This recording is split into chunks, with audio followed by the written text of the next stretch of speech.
Hello everyone.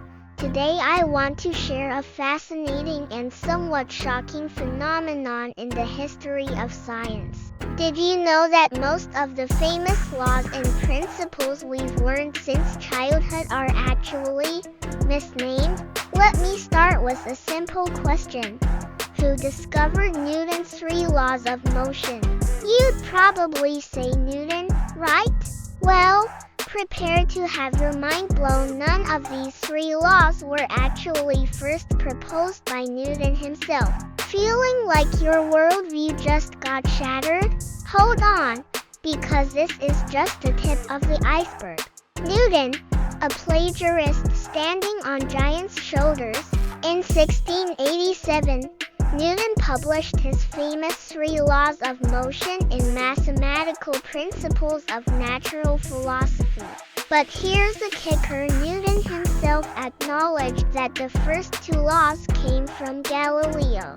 As for the 3rd law, before Newton, scientists like Wallis, Wren, and Huygens had already proposed similar principles. Newton simply synthesized them into a more elegant and concise form. Newton once famously wrote, "If I have seen farther, it is by standing upon the shoulders of giants."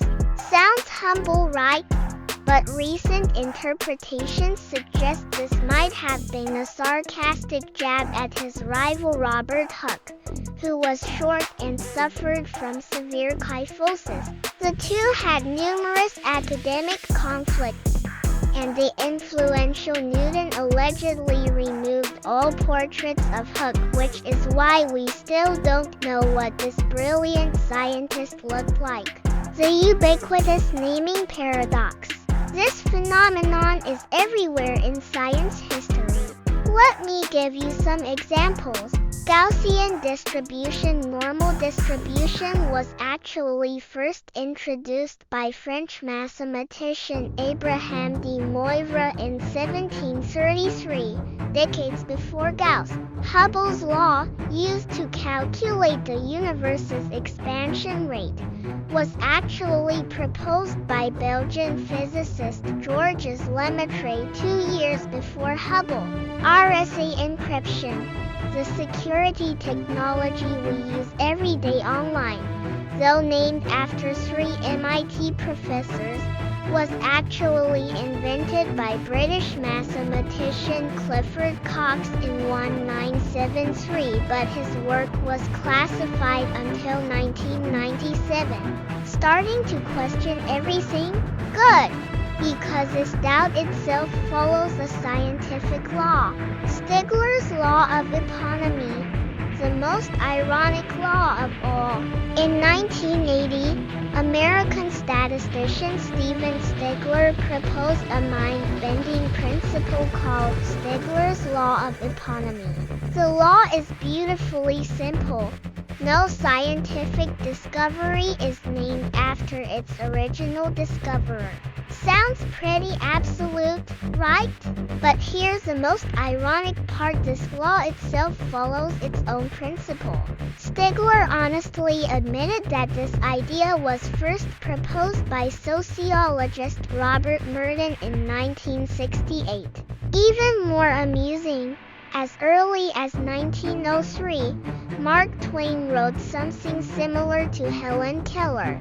It takes 1,000 men to invent a telegraph, or a steam engine, or a phonograph, or a photograph, or a telephone, or any other important thing, and the last man gets the credit and we forget the others. The purpose of this is to teach us humility. But nothing can achieve that. Why does this happen? You might wonder, why is science history filled with so many cases of misattribution? First, history tends to remember those who popularized discoveries, not necessarily the original discoverers.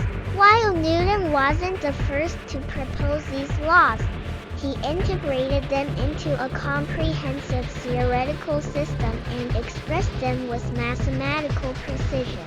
Second, Many major discoveries are often made independently by multiple people around the same time. It's as if when the time is right, certain discoveries naturally emerge. The controversy between Newton and Leibniz over calculus is a perfect example. Third, some discoveries might be kept confidential for security, military, or other reasons, and by the time they're public, someone else has rediscovered them. Finally, some discoverers might lack sufficient influence or communication skills to make their findings widely known. A more rigorous mathematical expression. Of course, Stigler's law is too absolute and easily refuted by counterexamples.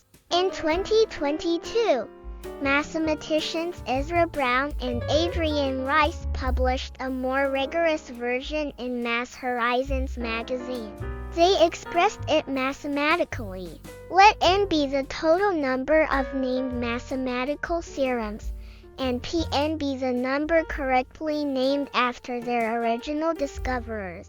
Then the ratio Pn approaches 0. Simply put, among all mathematical laws, the proportion correctly named after their original discoverers is extremely low.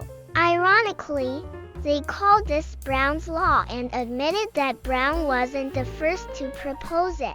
From A to Z, a catalog of misattribution.